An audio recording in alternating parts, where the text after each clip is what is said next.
So hello guys, और weekly current affairs वाले video में ये हमारे अगस्त महीने के पहले वाले हफ्ते का पहला वाला पार्ट है। तो चलिए बिना टाइम वेस्ट करे शुरू करते हैं। और हाँ, अगर आप में से इस वीडियो को कोई फर्स्ट टाइम देख रहा है तो आपको बता दूं, इन सभी क्वेश्चंस का क्विज बना करके आपकी क्रैक एग्जाम एप्लीकेशन पे अपलोड करवा दिया गया है। तो ये वीडियो देखने के बाद इन सभी क्वेश्चंस की आप प्रैक्टिस लगा लीजिएगा ताकि ये सारे क्वेश्चंस आपको अच्छे से याद हो जाए। तो चलिए अब शुरू करते हैं। तो हमारा पहला प्रश्न है, अभी प्रधानमंत्री नरेंद्र मोदी के निजी सचिव के रूप में किसे नियुक्त किया गया है? तो आंसर होगा हार्दिक सतीश चंद्र शाह को। 2010 बैच के आईएएस ऑफिसर हैं यह हार्दिक सतीश चंद्र शाह, और अभी इन्हीं को प्रधानमंत्री नरेंद्र मोदी का नया निजी सचिव प्राइवेट सेक्रेटरी नियुक्त किया गया है। बाकी पी प्रवीण सिद्धार्थ आपको याद होगा, राष्ट्रपति रामनाथ कोविंद जी के निजी सचिव बने थे अभी ये। और पी के मिश्रा ये प्रधानमंत्री के प्रधान सचिव बने थे, प्रिंसिपल सेक्रेटरी। और कपिल देव त्रिपाठी ये राष्ट्रपति जी के सचिव बने थे। फिर है, हाल ही में इकरा ने किसे मैनेजिंग डायरेक्टर और ग्रुप सीईओ के रूप में नियुक्त किया है? तो आंसर होगा एन शिवरामन को। तो रेटिंग एजेंसी है ये इकरा, और इसी ने अभी एन शिवरामन को अपना मैनेजिंग डायरेक्टर और ग्रुप सीईओ के रूप में नियुक्त किया है। ये किनका स्थान लेंगे? नरेश टक्कर का स्थान लेंगे ये। बाकी वरुण श्रीधर ये पेटीएम मनी के सीईओ बने हैं। पार्थ प्रतिम सेनगुप्ता इंडियन ओवरसीज बैंक के नए मैनेजिंग डायरेक्टर और सीईओ बने थे ये। और रमेश बाबू ये करूर वैश्य बैंक के एमडी सीईओ बने थे। इकरा की बात कर लेंगे, इसका फुल फॉर्म होता है इंडिपेंडेंट क्रेडिट रेटिंग एजेंसी। इसका हेडक्वार्टर आपको मिलेगा गुड़गांव हरियाणा। और इसके non executive chairman and director यानी कि गैर कार्यकारी अध्यक्ष और निदेशक हैं अरुण दुग्गल। तो ये जो इकरा है ये भारत की एक फेमस रेटिंग एजेंसी है, जैसे कि क्रिसिल हो गई, और जैसे कि वर्ल्ड फेमस आप पढ़ते होंगे मूडीज, फिच वगैरह, उनकी तरह ये नेशनल में फेमस रेटिंग एजेंसी है। फिर एक, किस राज्य सरकार ने अपने 3 मेट्रो स्टेशनों के नाम बदले हैं? तो आंसर होगा तमिलनाडु। तो अभी तमिलनाडु सरकार ने अपने 3 मेट्रो स्टेशनों के नाम बदले हैं। मैं आपको बताऊं तो एक तो अलंदवूर स्टेशन का नाम बदलकर अरिगनर अन्ना अलंदवूर मेट्रो स्टेशन रखा। सेंट्रल मेट्रो का नाम बदलकर पुरेची थलाईवर डॉक्टर एमजी रामचंद्रन मेट्रो रखा। और सीएमबीटी स्टेशन का नाम पुरेची थलाईवी डॉक्टर जयललिता सीएमएमबीटी मेट्रो रखा है। मतलब तीनों स्टेशनों के नाम दिवंगत मुख्यमंत्रियों के नाम पर रखे हैं। फिर अभी किसने मार्स 2020 मंगल मिशन को लॉन्च किया? तो आंसर होगा नासा ने। तो अभी नासा ने मंगल मिशन मार्स 2020 को लॉन्च किया है, और इस मिशन में परसेवेरेंस रोवर को मंगल की सतह पर भेजा जा रहा है। तो अपने मिशन के दौरान ये जो रोवर है ये मंगल ग्रह के सतह पर पुराने जीवन की जानकारी इकट्ठा करेगा, और इसी दौरान मंगल ग्रह पर मार्स हेलीकॉप्टर को भी उड़ाएगा नासा, जिसे इंजीन्यूटी नाम दिया गया था। और अगर मैं आपसे पूछूं, ये जो इंजीन्यूटी है इस हेलीकॉप्टर का नाम किसने दिया था? कई बार मैं आपको बता चुका हूं। अगर डेली आप लोग हमारा करंट अफेयर्स का लेक्चर पढ़ते होंगे तो आपको याद होगा। 17 साल की भारतीय मूल की बच्ची है ये, इनका नाम है वनीजा रूपाणी। इन्होंने ही इंजीन्यूटी नाम दिया था इस हेलीकॉप्टर को। इसके नाम देने के लिए कॉम्पिटिशन आयोजित किया गया था नासा ने, तब की बात है ये। और ये जो परसेवेरेंस नाम है इस रोवर का, इसका नाम किसने दिया था? इसका नाम भी एक स्टूडेंट ने दिया था जिसका नाम है अलेक्जेंडर माथर। नासा की बात करेंगे, नासा मतलब होता है national aeronautics and space administration. Headquarter मिलेगा वॉशिंगटन डीसी में। और आपको याद होगा नासा अपने वॉशिंगटन डीसी के मुख्यालय का नाम मैरी डब्ल्यू जैक्सन के नाम पे रखेगा। नासा की स्थापना 1958 में हुई थी, और डीआरडीओ की भी 1958 में हुई थी। इसके अध्यक्ष का नाम है जिम ब्रिडस्टीन। और नासा ने वाइटल नाम से वेंटिलेटर भी बनाए हैं अभी। अच्छा, नासा के 3 टेलीस्कोप आपको याद रखने हैं। एक तो नासा ने किस टेलीस्कोप से काम लेना बंद कर दिया? तो आंसर होगा स्पिट्जर स्पेस टेलीस्कोप। उसके अलावा नासा के नए टेलीस्कोप का नाम डब्ल्यू फर्स्ट है, और इसका नाम नैन्सी ग्रेस रोमन के नाम पे रखा गया है। डब्ल्यू फर्स्ट मतलब हो गया वाइड फील्ड इंफ्रारेड सर्वे टेलीस्कोप। और तीसरा टेलीस्कोप जिसके 30 साल पूरे हो गए हैं उसका नाम है हब्बल स्पेस टेलीस्कोप। और अगर आपसे पूछा जाए नासा ने अभी नासा विशिष्ट लोक सेवा पदक से सम्मानित किया था किसको? तो आंसर होगा रंजीत कुमार को। फिर है, आइवरी कोस्ट के प्रधानमंत्री कौन बन गए हैं? तो आंसर होगा हमीद बाकायको। और अभी आपको याद होगा कुछ दिन पहले हमने पढ़ा भी था, आइवरी कोस्ट के प्रधानमंत्री जो थे एमादू गोन कुलीवली, इनका निधन हो गया।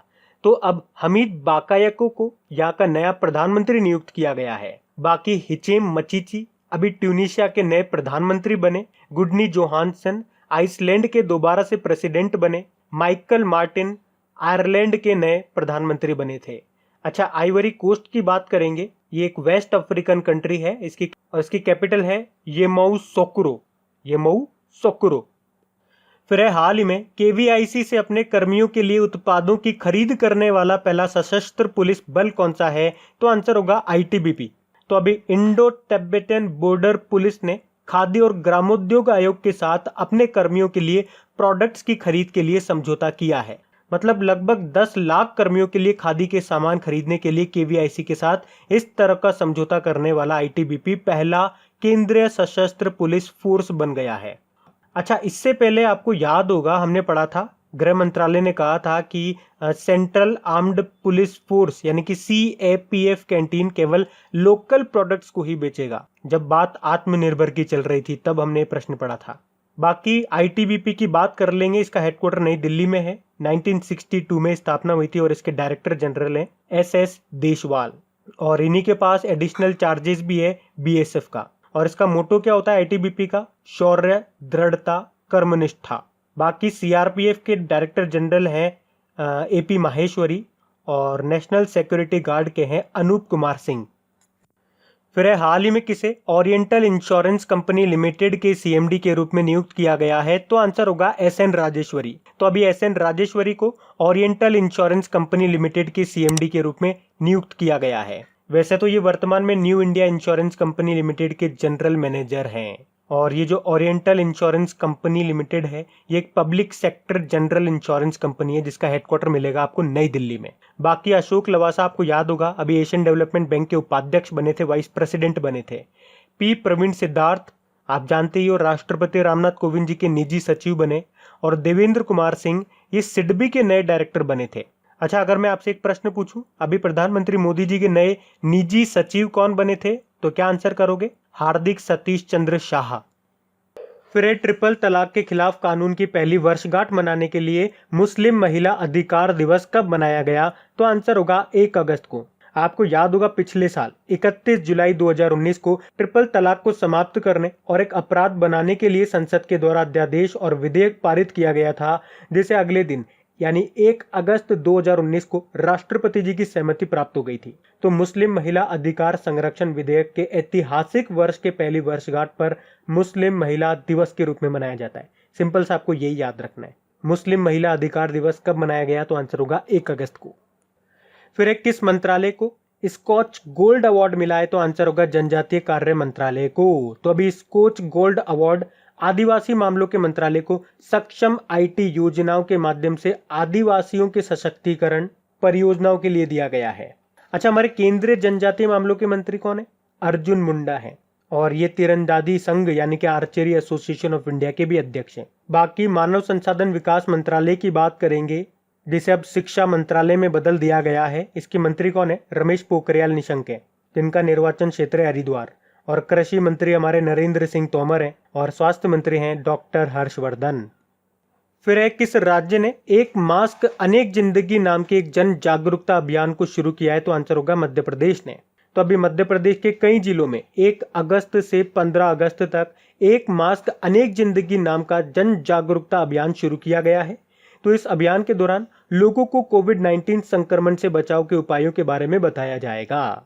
अच्छा, मास्क से आपको याद आया होगा, अभी एक रोको टोको अभियान भी शुरू हुआ था मध्य प्रदेश में ही, जिसमें अगर कोई सार्वजनिक स्थानों पे मास्क नहीं पहनता तो उसको मास्क दिया जाएगा और उसके बदले उससे 20 रुपए लिए जाएंगे।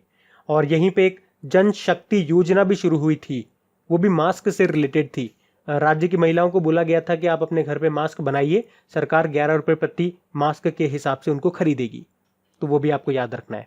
तो इसी तरह से चीजों को लिंक कर करके आप चीजों को याद करोगे ना, तो चीजें याद रखने में आसानी होगी और लंबे समय तक भी आपको याद रहेगी। जैसे अभी मास्क वाला क्वेश्चन आया, तो मास्क से लिंक करके जितने भी पॉइंट्स हमने पढ़े थे हमने रिवाइज कर लिए। इसी तरह से आपको चीजें याद करनी है। फिर एक किसने उत्कृष्ट पत्रकारिता के लिए प्रेम भाटिया पुरस्कार जीता है? तो आंसर होगा दीपांकर घोष ने।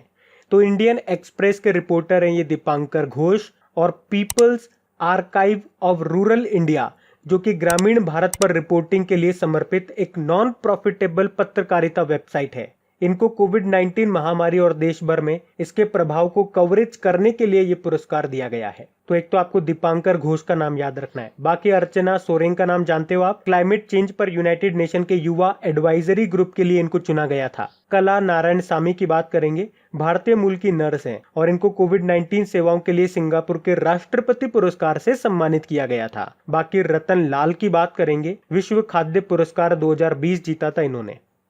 फिर हाल ही में यूनाइटेड अरब अमीरात में अरब क्षेत्र के पहले परमाणु रिएक्टर ने काम करना शुरू कर दिया है। उसका नाम क्या है? आंसर होगा बराकाह। तो वैसे तो ये 2017 में शुरू होना था, पर फाइनली ये अब जाकर के शुरू हुआ है। यहाँ पे बराका का जो मतलब होता है वो होता है आशीर्वाद। एक्चुअली में इस न्यूक्लियर पावर प्लांट में 4 रिएक्टर है, जिसमें से केवल अभी एक ही ने काम करना शुरू किया है और उसकी कैपेसिटी है 1400 मेगावाट और 2023 तक ये चारों रिएक्टर शुरू हो जाएंगे और लगभग इनकी जो कैपेसिटी होगी वो 5.6 गीगावाट होगी चारों की। और इससे जो एनर्जी प्रोड्यूस होगी उससे देश की लगभग 1/4 बिजली की जरूरत पूरी होगी। अच्छा, यूनाइटेड अरब अमीरात अभी एक और कारण से न्यूज में था, आपको याद होगा, इसने मंगल ग्रह के लिए अपना पहला अंतरिक्ष मिशन लॉन्च किया था जिसका नाम था होप, HOPE। यूएई की बात करेंगे, कैपिटल इसकी आबू धाबी है, करेंसी है दिरहम और यहाँ के प्रेसिडेंट हैं शेख खलीफा बिन जायद अल नयान और आईसीसी का हेडक्वार्टर भी यहीं पर है, दुबई UAE में। और इस बार आपको पता है आईपीएल का जो 13वां संस्करण होगा सितंबर के आसपास से स्टार्ट होगा और ये भी UAE में होगा। फिर अभी HP ने किसे अपने MD के रूप में नियुक्त किया है? तो आंसर होगा केतन पटेल को। तो कंप्यूटर और प्रिंटर बनाने वाली कंपनी है ये HP और अभी इसने केतन पटेल को अपने मैनेजिंग डायरेक्टर के रूप में नियुक्त किया है। बाकी राजेश भूषण की बात करेंगे तो स्वास्थ्य मंत्रालय में सचिव बने थे। रमेश बाबू ये करूर वैश्य बैंक के MD CEO बने थे और रोशनी नाडर मल्होत्रा ये HCL की नई चेयरपर्सन बनी है। अच्छा, HP का मतलब क्या होता है? HP मतलब होता है हेवलेट पैकार्ड। इसकी स्थापना 1939 में हुई थी और इसका हेडक्वार्टर मिलेगा कैलिफोर्निया US में। इसके फाउंडर थे 2 जने, बिल हेवलेट और डेविड पैकार्ड, तो यहीं से लिया गया नाम HP। फिर अभी किस राज्य सरकार ने संजीवनी एप्लीकेशन को लॉन्च किया? तो आंसर होगा बिहार की सरकार ने। तो कोविड-19 के प्रसार की रोकथाम के लिए बिहार की सरकार ने ये संजीवनी नाम से एक एप्लीकेशन को लॉन्च किया है।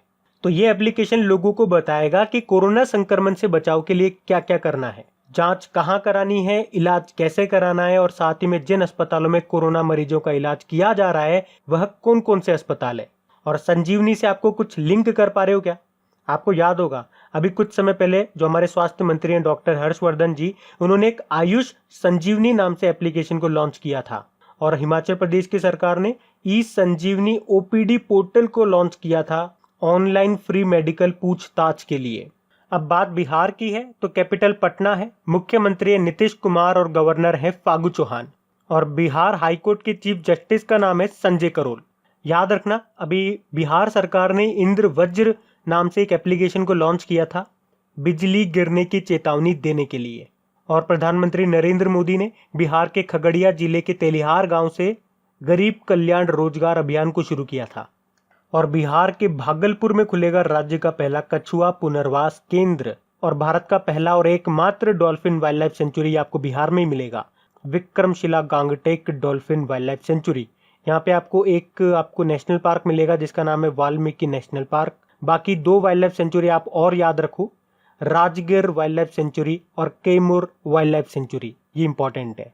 और बिहार दिवस कब मनाते हैं? 22 मार्च को मनाते हैं। 22 मार्च को आप एक और डे मनाते हो, वर्ल्ड वाटर डे, वो भी याद रखो। फिर हाल ही में great eastern shipping company limited के अतिरिक्त निदेशक कौन बन गए हैं? तो आंसर होगा उर्जित पटेल। तो आरबीआई के पूर्व गवर्नर हैं ये उर्जित पटेल। अभी इन्हीं को great eastern shipping company limited ने 5 साल के लिए एडिशनल और इंडिपेंडेंट डायरेक्टर बनाया है। अच्छा, उर्जित पटेल से कुछ याद कर पा रहे हो क्या? अभी इन्होंने बुक लिखी थी जिसका नाम है overdraft saving the Indian saver और अभी इन्हीं को national institute of public finance and policy का अध्यक्ष भी बनाया था, तो वो पॉइंट भी याद रखना। बाकी विरल आचार्य ये भी आरबीआई के पूर्व डेप्यूटी गवर्नर थे। अभी इन्होंने भी एक बुक लिखी है जिसका नाम है quest for restoring financial stability in India. और सुब्रमण्यम जयशंकर, इन्होंने कौन सी बुक लिखी है? ये हमारे विदेश मंत्री हैं, तो इन्होंने बुक लिखी है जिसका नाम है the India way strategies for an uncertain world. और वरुण श्रीधर ये पेटीएम मनी के CEO बने हैं। फिर हाल ही में दुनिया के सबसे मूल्यवान कंपनी कौन सी बन गई है? तो आंसर होगा एप्पल। तो सऊदी अरब की जो तेल कंपनी है ना अरामको, वो अभी तक दुनिया की मोस्ट वैल्यूएबल कंपनी थी, पर अब एप्पल दुनिया की सबसे मूल्यवान यानी कि मोस्ट वैल्यूएबल कंपनी बन गई है। एप्पल की स्थापना हुई थी 1976 में। हेडक्वार्टर है इसका कैलिफोर्निया यूएस में और प्रेजेंट टाइम पे सीईओ है टिम कुक। फिर है विश्व संस्कृत दिवस कब मनाया गया? तो आंसर होगा 3 अगस्त को। तो हर साल श्रवण पूर्णिमा के दिन विश्व संस्कृत दिवस मनाया जाता है। यानी कि आप सिंपल सा याद रख सकते हो, रक्षाबंधन के दिन हम मनाते हैं विश्व संस्कृत दिवस के रूप में। अब जब भी जिस भी दिन रक्षाबंधन होगी हम संस्कृत दिवस मनाते हैं। यानी कि हिंदू कैलेंडर के हिसाब से आप बात करोगे तो श्रावण मास की पूर्णिमा को ये दिन होता है जिस दिन रक्षाबंधन मनाया जाता है। तो इस साल का तो आप सिंपल सा याद रखो, वर्ल्ड संस्कृत डे 3 अगस्त को मनाया। और संस्कृत से क्या आपको कुछ याद आ रहा है क्या? अभी ऑल इंडिया रेडियो ने भी संस्कृत में अपना पहला विशेष कार्यक्रम प्रसारित करना शुरू कर दिया है। अभी 3 अगस्त से ही शुरू किया है। फिर हाल ही में फॉर्मूला 1 ब्रिटिश ग्रैंड प्रिक्स 2020 किसने जीत ली है? तो आंसर होगा लुइस हैमिल्टन ने। लुइस हैमिल्टन ये खुद तो ब्रिटेन से हैं, पर ये मर्सिडीज के ड्राइवर हैं और अभी इन्होंने ही फॉर्मूला 1 ब्रिटिश ग्रैंड प्रिक्स 2020 को जीत लिया है। पहले नंबर पे रहे लुइस हैमिल्टन, सेकंड पे रहे मैक्स वर्स्टपन जो कि रेडबुल के ड्राइवर हैं और थर्ड पे रहे चार्ल्स लेक्लर्क जो कि फरारी के ड्राइवर हैं। और इस साल की ये चौथी F1 रेस थी। इनसे पहले 3 कौन कौन सी थी उसका भी मैं आपको रिवाइज कराता हूँ।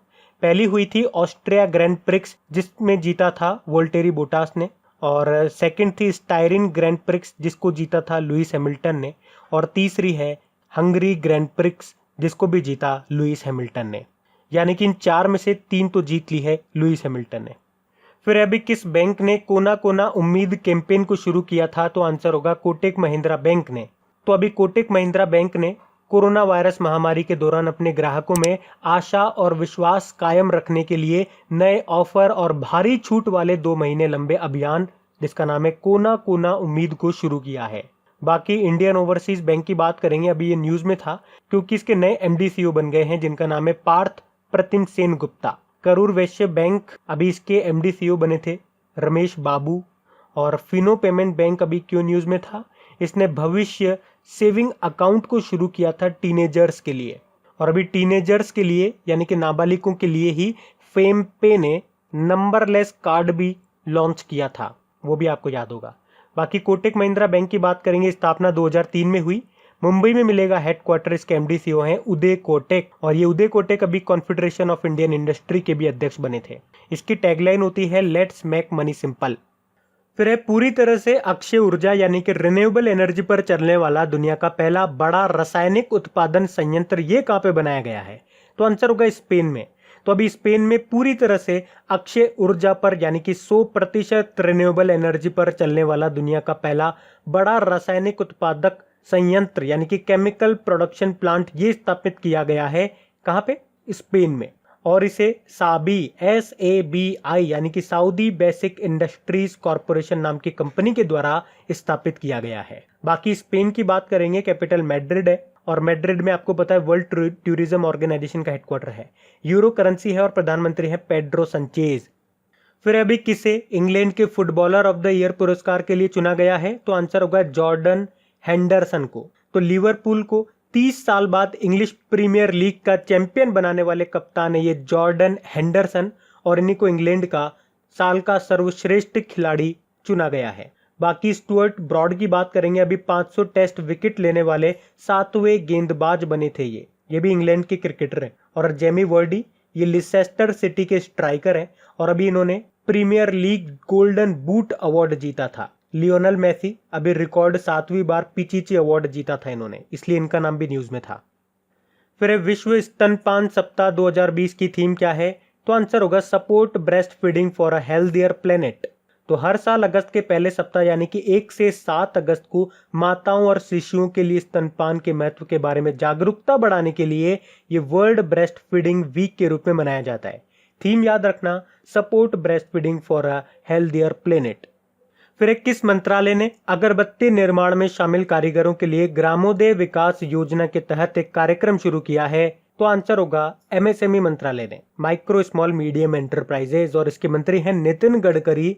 और इन्होंने अगरबत्ती उत्पादन में भारत को आत्मनिर्भर बनाने के लिए अद्वितीय रोजगार सृजन कार्यक्रम शुरू किया है।